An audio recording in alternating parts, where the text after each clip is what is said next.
There's an issue with legitimacy because of that lack of familiarity. Communities being seen as legitimate agents of development rather than simply people to be consulted, but seeing them as people who can be enabled to provide housing. So hubs provide a focal point. They provide technical support and assistance to communities on the ground, really mucking in and helping communities. Kia ora and welcome to the Homefulness Show. I'm your host, Zola Rose, located in Aotearoa, New Zealand. We believe housing can be a means for regenerative placemaking to create affordable and sustainable homes and neighborhoods developed in collaboration with the communities that live there. We'll be exploring different housing models and neighborhood designs and innovation in energy, water, waste, construction, land use, and food systems. We showcase housing policies, finance, funding, and community engagement to unlock this potential.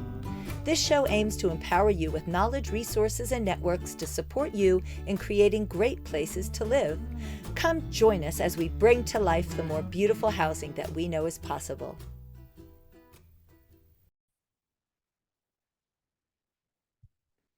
Welcome, Tom. I've got Thomas Moore as a guest on the Homefulness Show today. We had started our conversation via LinkedIn, finding out that he is doing community-led housing, which is something that I'm very interested in. And then we were able to meet at the Coho Hui a couple weeks ago in Christchurch in person, which was fantastic, and a follow-up discussion, which we think are going to be unlocking some of the barriers that people, groups around the world are facing when it comes to community-led housing, getting housing that is affordable and that meets the needs of the local community. I'm here in Aotearoa, New Zealand, so some of it will be talking our system of housing here, but hopefully you'll find what we're talking about resourceful and empowering for you to be able to take this and use it in your local context. So we're going to be talking about community-led housing. In the UK particularly, that's where Tom's experience is. Enabling hubs, how it happens.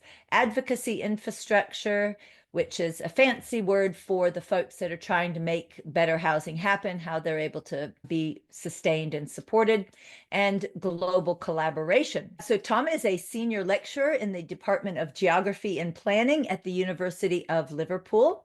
He has research interests in housing studies and community planning and is published widely on the formation, development, and impacts of community-led housing globally. Tom teaches on a range of housing and urban and rural planning topics. So glad to have you here today, Tom. Thanks for making the time. Thank you for the kind introduction, Zola, and for the invitation. It was great to meet in person at the Hui in Christchurch and to learn more about collective housing in New Zealand.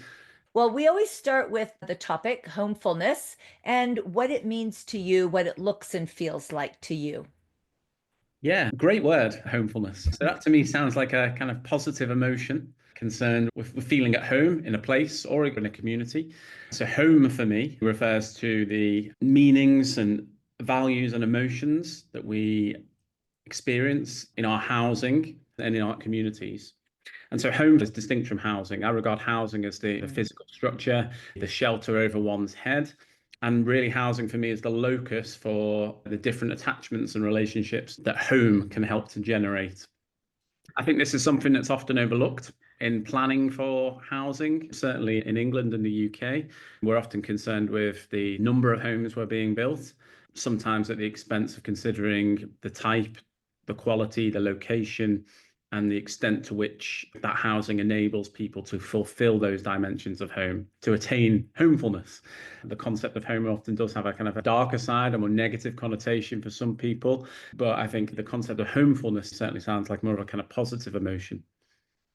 And I think that's what we would like our housing to be, but I know in many cases it's not. We've got unfortunate stories where people just really don't feel at home in the house in which they're living. And that's what we want to shift. And that's where I think community-led housing comes in, where people are designing the houses that they would be able to call home.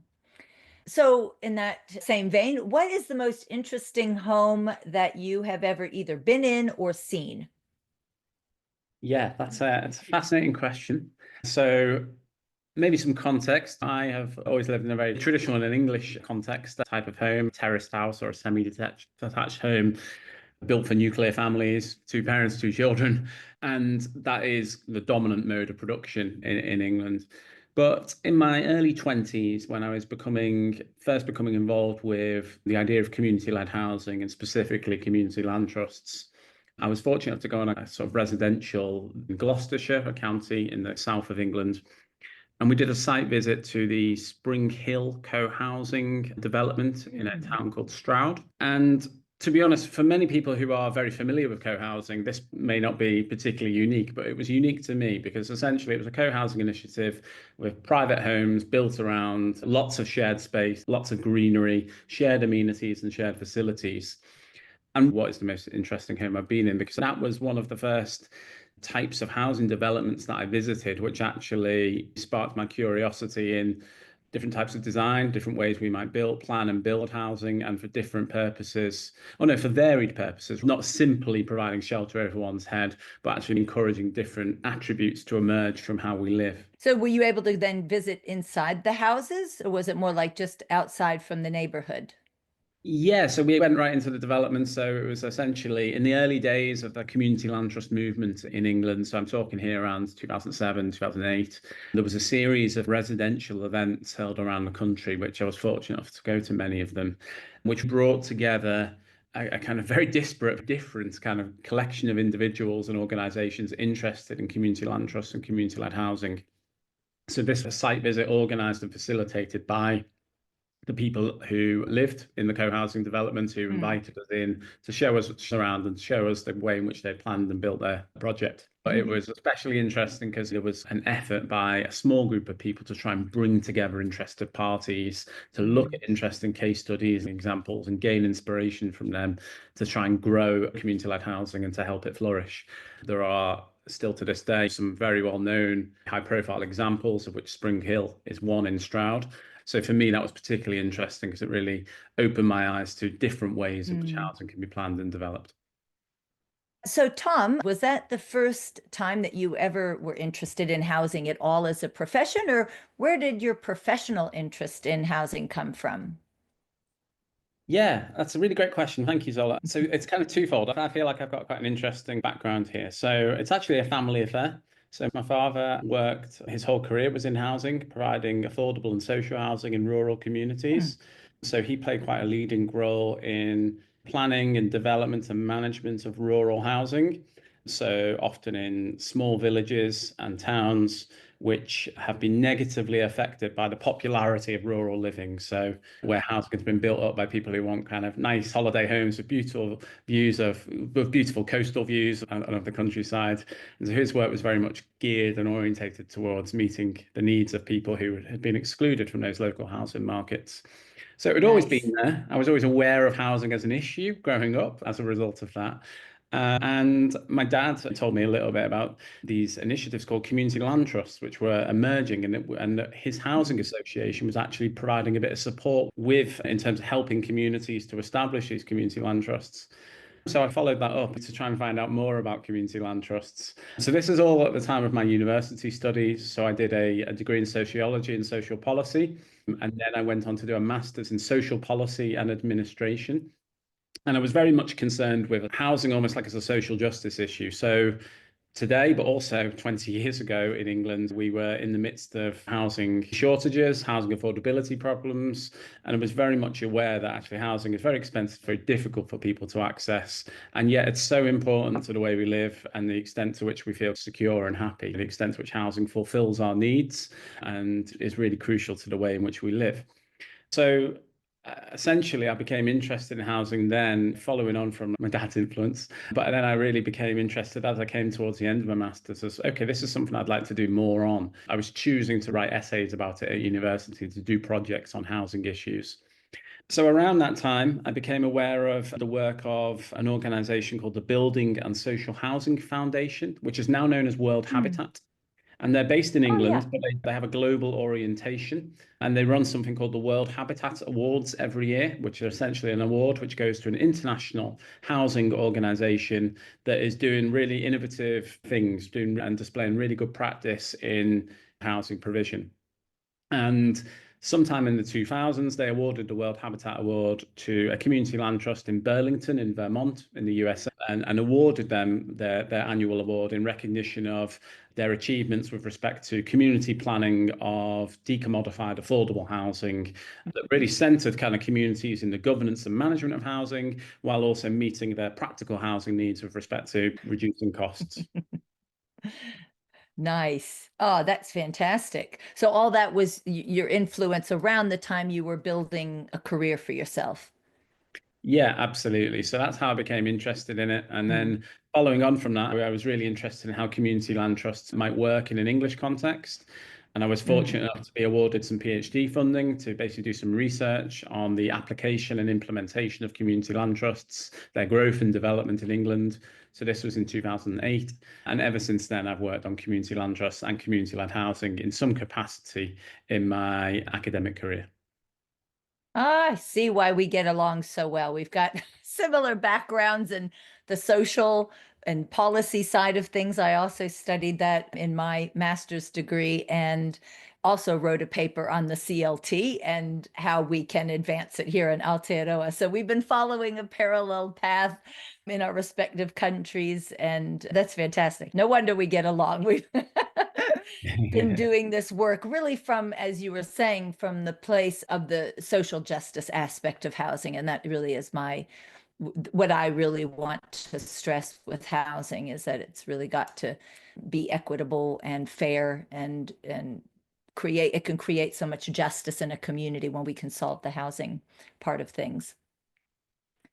So, going on that, so if you could sort of have a magic wand and make society the way you would see it with housing in neighborhoods, what would be like your ultimate vision if all the things that are currently in the way could be magically lifted and you could design your ideal, I would say community, but we could even say, because it could be urban and rural, a little bit of a broader scope. What would be this vision of housing for where you're living? Maybe there's kind of two ways I'd like to answer this question. I think the first is to recognize that my vision for housing development, I suppose, in England is very much one that would recognize that housing is a social justice issue and that the government needs to intervene to Mm. enable communities and other providers to meet the kind of social and affordable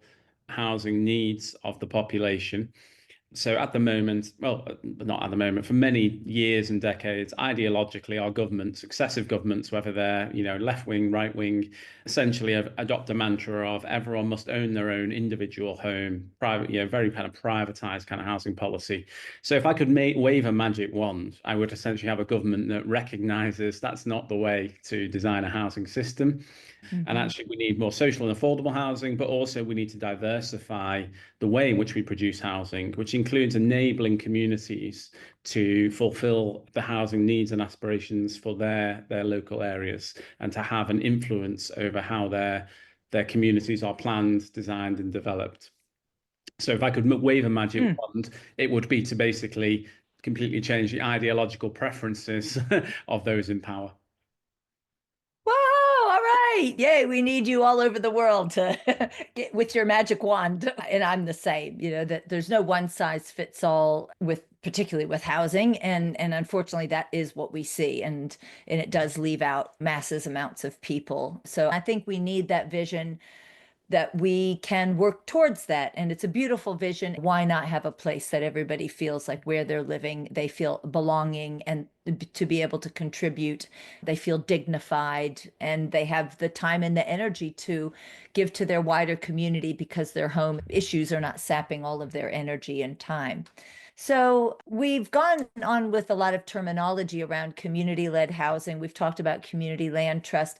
Just so that folks who aren't familiar, let's just quickly give an overview. Let's just put a few words out there to clarify in case people are a bit confused what we're talking about. Sure. So I'm conscious that in many countries, community housing might refer to public housing or social housing, that which is kind of subsidized by government and provided by professional non-profit providers. In England, that's not the case. So when I say community-led housing, what I'm using there is an umbrella term to describe a collection of different models which really foreground and center residents and communities in the planning and production of housing. So those types of models which give significant agency to residents and communities. So we've got things, for example, like housing cooperatives. That would be probably the most long-standing model of community-led housing in England. We've had housing cooperatives since the 19th century, and they are where essentially a group of people manage and control the housing that they live in. So every person would be a member of the housing cooperative, and they would have kind of an equal say in decision making. Other models include co-housing. So that's where maybe you might have some, everyone kind of has like a private home, but that might have a really strong design orientation towards designing housing around shared spaces and collective facilities and amenities. So a classic model there might be, you might have a kind of like if you can visualize like a horseshoe with housing dotted around the edge, and then collective gardens or facilities in the middle. Community land trusts, that would, for me, refer to a model whereby a community, legally constituted into an organization that represents the community, own land, but then lease that out to individuals or other organizations, not solely for housing, but often the research I'm concerned with is with housing, but lease that land to individuals and other businesses or organizations for other purposes. The idea really being that the community land trust has perpetual ownership of the land. They can control the land and therefore how that is utilized for community benefit. So in an English context and elsewhere in the world, that's often been used, that community ownership of land has often been used to control the pricing of housing, to ensure it's not sold for private profit or speculation, and rather to ensure it meets the affordable housing needs of local people in a community. Ah, such a great concept. I really love the community land trust. It just makes so much sense, but we need to change minds and change the narrative around that. So I think that's what you and I are on about.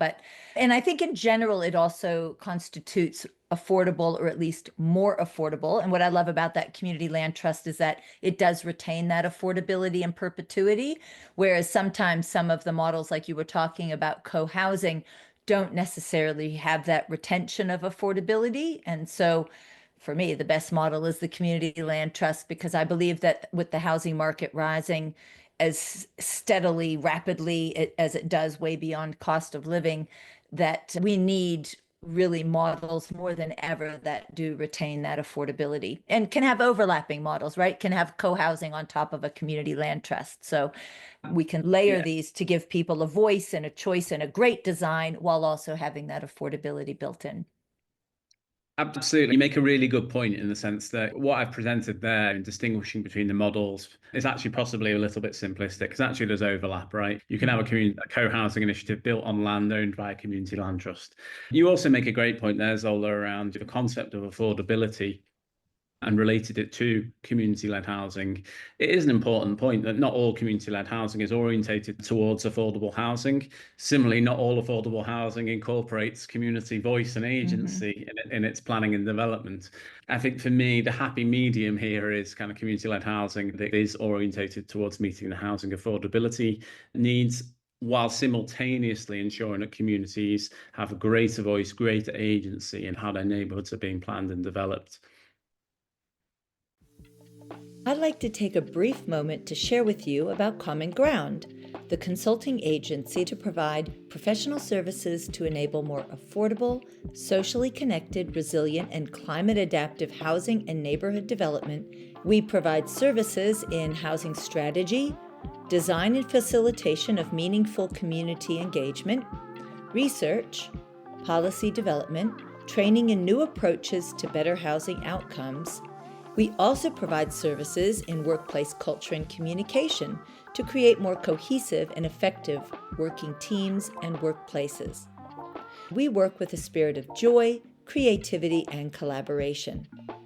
You can visit our website at commonground.net.nz to learn more about our services, and please sign up for our newsletter for inspirational resources and get announcements to upcoming events. And I would just add one other piece, and it's just related to the presentation I gave at the Coho Hui, which is around that sustainability piece, environmental, ecological, and that's where permaculture design would actually be a wonderful tool, a design framework by which any of these models can use to guide how they're going to build with materials, how they're going to use the land, the water, the waste, the energy, and all of that. It just adds this extra layer of affordability actually over the long term, because quite a lot of those sustainable things, they might have a little bit more cost in the beginning, but over the lifetime of those homes, they can actually save residents quite a bit if that house is built well and if it's using these kind of more sustainable technologies and the land use, maybe the food growing, that all is permaculture design. It can really lend so many other great dynamics to a project. So I just wanted to throw that in there because permaculture is something I'm quite passionate about, but it can quite often get left out in these conversations. But I think it actually is that missing leg to a lot of these projects. Yeah, I agree. And I'm glad you made that contribution because one of the things I find interesting about community-led housing is in essence where communities wish to take it up and pursue it, because it's not for everyone. It is a lot of work, a lot of effort, and some people may not want to participate in those initiatives. And of course, that's fine. But for me, I think one of the really interesting things that I like to explore in my research is that, in essence, community-led housing for me is often an expression of two things. One is a practical kind of interest in things like housing affordability, housing needs in a community, but also it's also a kind of an expression of the relationship that local residents and local people have with land in their community, and different aspects of land and different attachments to that. And that can be really variable depending on which community, which demographic you're speaking to. But those kind of attachments to land and attachments to place, I think, are often quite significant drivers for people to participate in community-led housing. Yes, providing affordable housing can be a driver too, but equally that's not the only thing going on here. It's often because people have particular interests and attachments to land in their community, and they want to utilize that land for benefit of that local area. I think that's where we see the emergence of models like eco villages, agri villages, or agri hubs, they're sometimes called. There's another one called conservation subdivision, which is similar, development supported agriculture, all these really interesting terms that basically talk to the use of the land and its value to the residents in terms of their ability to have a relationship with it, but also around economic means as well, being able to make use of it for that. So many variations, as we were saying, lots of need for different ways of doing housing we need to recognize and just layer up all these different models. So, what we wanted to really focus on is, so how does it all happen? Diana Leaf Christian has a book called Creating a Life Together that starts out her book with 90% of community-led housing initiatives fail. And her book then goes on to look at, well, what is the 10%? What's the successful factors within that? And in every country, it will be different what the outside forces are. There's inside forces, and there's a little bit of more control within a group to be able to learn about that and be able to manage that conflict resolution and power dynamics and people having different capacities and capabilities. But then there's those outside forces as well, which sometimes these groups just have no control over. Financing, how banks are willing to lend or not lend. We've got government policies around zoning and other regulatory factors. And those combined can sometimes have a great housing idea fail. And that's so unfortunate, where there's been an identified need and people have made quite a bit of effort to get a project started, but the forces become too strong for that group to carry on. I know in Aotearoa in New Zealand, that's definitely the case. I can count on two hands the failed projects that I've known that would have been fantastic if there'd been more support from the outside. And so when I heard that you have researched enabling hubs and we talk about that in advocacy infrastructure, I think that is a key thing that is important to pay attention to so that we're able to help these groups have a much better success rate. So can you tell us about these enabling hubs? What are they? How do they work? How are they formed? Who funds them? Who staffs them? I'm so curious. Yeah, absolutely. So I think enabling hubs form part of what we would term the advocacy infrastructure of community-led housing in England. So that takes two forms. So at a national level, we have some national organisations that represent different models of community-led housing.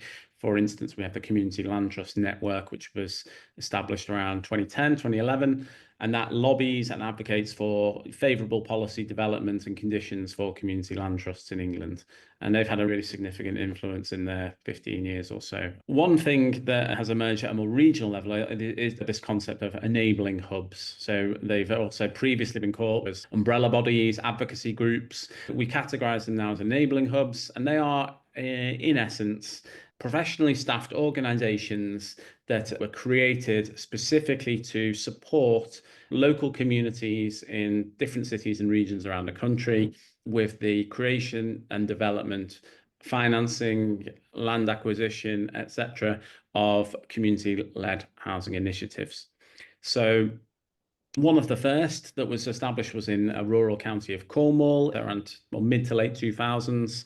It worked with a local housing association to provide social and affordable housing to establish itself.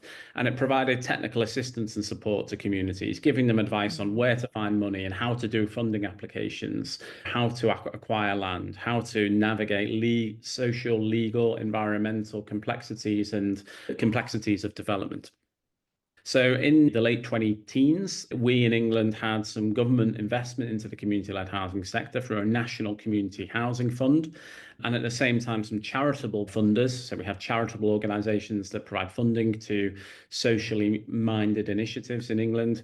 Combined, those two funding sources led to the establishment of 28 enable hubs around England, which were located in different cities and/or regions. There was no prescription as to what an enabling hub looked like. So some created brand new organizations. Others were incubated within existing organizations, such as housing associations or community development organizations or other third sector bodies, community-minded and community-focused organizations. So these hubs were created and established and received this funding, which was time limited. For a few years to essentially try and help them to develop a kind of financially robust and sustainable model of operation.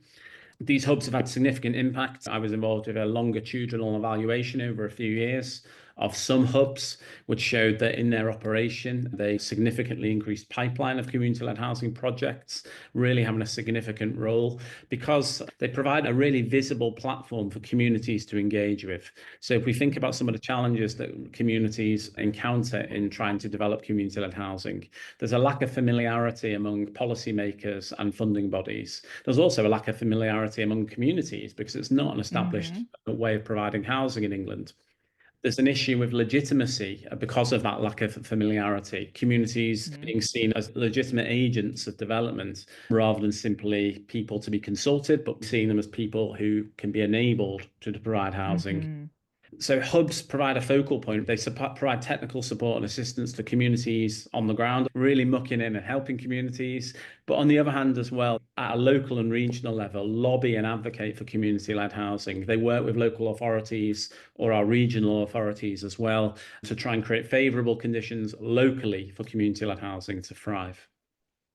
So these people, what kind of a background do they have? So it sounds like they're able to do so many different things to help communities, sort of a bridge, I guess. What are the skills, the knowledge? What have these people studied? What's the kind of professions that they've had to date before they are able to then be an enabling staff person? So that's a great question, a really important aspect of this. So lots of the people who work for enabling hubs have backgrounds in housing development, community development, long-standing relationships with community organizations in their cities and regions. So people with the kind of technical nous and experience to help communities, but also with the passion and interest and emotion to actually advocate and lobby for them as well. And that bridging role, I like that term that you used there. I think that's a really nice term to describe how they function and operate. I should also say that during this time, some of the national community-led housing organisations, so the Confederation of Cooperative Housing, the Community Land Trust Network, Locality, these are organisations at a national level that advocate for community development and community-minded development. They ran an accreditation program for community-led housing advisors. So essentially, if you wanted to brand yourself as a community-led housing advisor and to work within or for a hub, you had to go on this accreditation program, a training program of a couple of days, which covered various technical aspects of development, but also the kind of history of community-led housing and to understand the diversity of models and types available. I suppose, although I should also say about the kind of funding model here. So community-led housing advisors would also be paid for their work, of course, recognizing that community-led housing is often stimulated and motivated by a lot of voluntary endeavor, a lot of pro bono time and labor that goes into it, but recognizing that there should be funding going into this to help stimulate development and help to advance it. So many of these hubs had funding for staff originally drawn from the grants, but also with the idea of actually charging fees to communities, often on when a development had been completed, because community-led housing organisations do not always have large funds to draw upon, particularly at an early stage of development. But the idea being that an advisor or a hub rather would be able to charge a fee to that community on completion of the development to cover their time and to ensure that they can go on and work and support other communities in the future. So that was the vision for the financial model. Yeah, that's fantastic to hear how that all came together, that it was definitely important to have those grants to allow those people to get paid to do their professional work, and a combination of different financing options. And I think for me, what I'm quite curious about is also, are those trainings still happening? And is there a template for it? Because that's something I'd be very interested to be able to look at and maybe duplicate here in my own country. Like, what are the things that people need to be trained in over a period of days that then would allow them to form as an advisor? And it sometimes comes from existing organizations, sometimes maybe within council or within other not-for-profits. And that's something that we could, now granted, the money part of it might be a little bit for my country anyway. We'd have to look at how we get the money for that, but at least the training could be a start to say we've got this enabling training. So do you know if that's something that is available to others who might like to run such a training course? Yeah, maybe we could pop a link in the notes accompanying the show. I think some of the resources are available online, certainly. Perhaps some of the content may need to be different for a different audience, because my understanding is it's very concerned with how you do this in an English context, in the context of the English planning system and so on. But certainly I think some of the nuts and bolts and the template could potentially be adapted.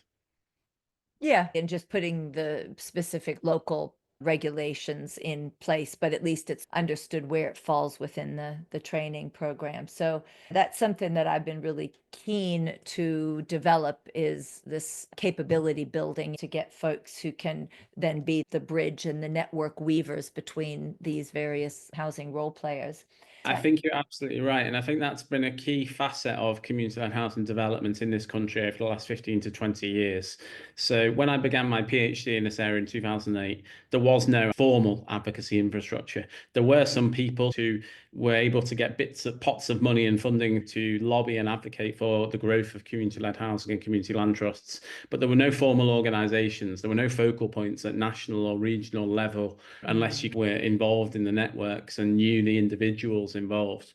And there were a collection of individuals in the kind of 2008, 2009, around then, that really highlighted, okay, what we need to do here is build this capacity building infrastructure. If we want to see this take off, yes, we're having some kind of one-off or small collection of examples that are progressing, often because they have favorable relationships locally with their local authority or with local housing associations. But if we want this actually to be available to communities nationally, we need to actually build that capacity building infrastructure. Well, I have seen some research around the return on investment to community-led housing, because we were talking around that perpetual affordability, that if money is invested in, particularly if it's got that aspect of affordability, that over time for the whole wider community, it returns an investment of 3 times what any grants put into it, because as we all know, the effects of bad housing on people draws down on other aspects of society. You have less people able to sustain and hold down work or live in the local area. People who are getting sick from the way that their houses are. Long commutes means people just don't have time at the end of the day. And sometimes even family violence comes from just the stress of having all those other factors. And that costs the government money in the end in hospitalization and in so other kinds of social services. So I think we really need to look at, when we talk about investment in community-led housing, and there has been research on this to show that it really is a good investment and it's well worth putting in the money. So just want to stress that we shouldn't be begging for grants. It should be actually, if people are ready and able to step in, which there are, the grants really should be available. So we've talked about a roadmap, and that maybe you can make some links as to how we can have this sort of enabling hub, how we could look at setting something up here. So along that line, we were talking about capability building. And with your role as a professor in a university, having students who are wanting to be professionals in this space, some institutions probably offer courses that are kind of standard, but I'm sure you're doing things differently. So what are you teaching that's different from other institutions or that has been done differently from the past? And what are you seeing in students that you've taught in terms of them going on to do something different with their own careers and professions? Yeah, it's a really nice question, Zola, because a significant part of my job is teaching and engaging with students.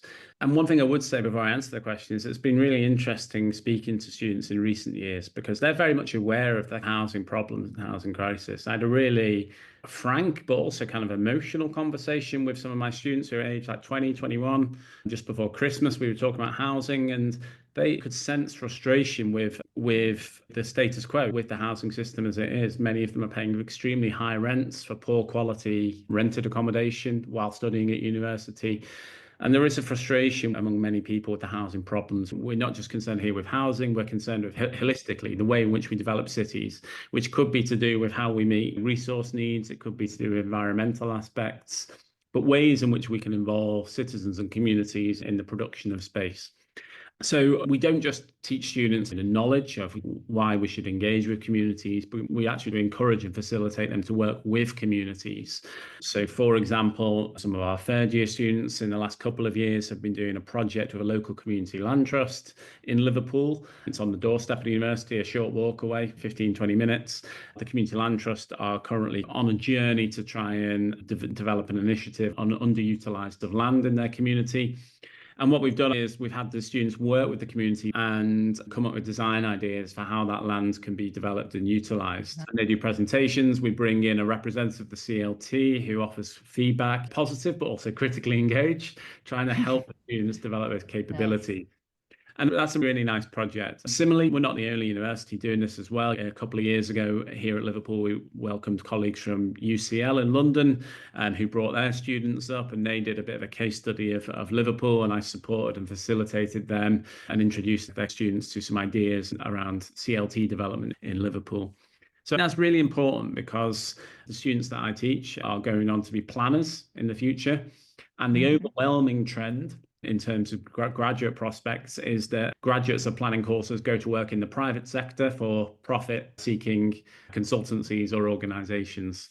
So by trying to embed this kind of community engagement, what I really hope that we're trying to achieve is to show students that communities are not just there to be consulted upon, but actually should be embedded into decision making and should often be, where appropriate and where desired, should be enabled to really participate and influence that decision making. Not simply consulted on ideas, but actually actively involved in shaping what happens in their communities. And that's something that's been sorely lacking in many aspects of our planning system for quite a long time.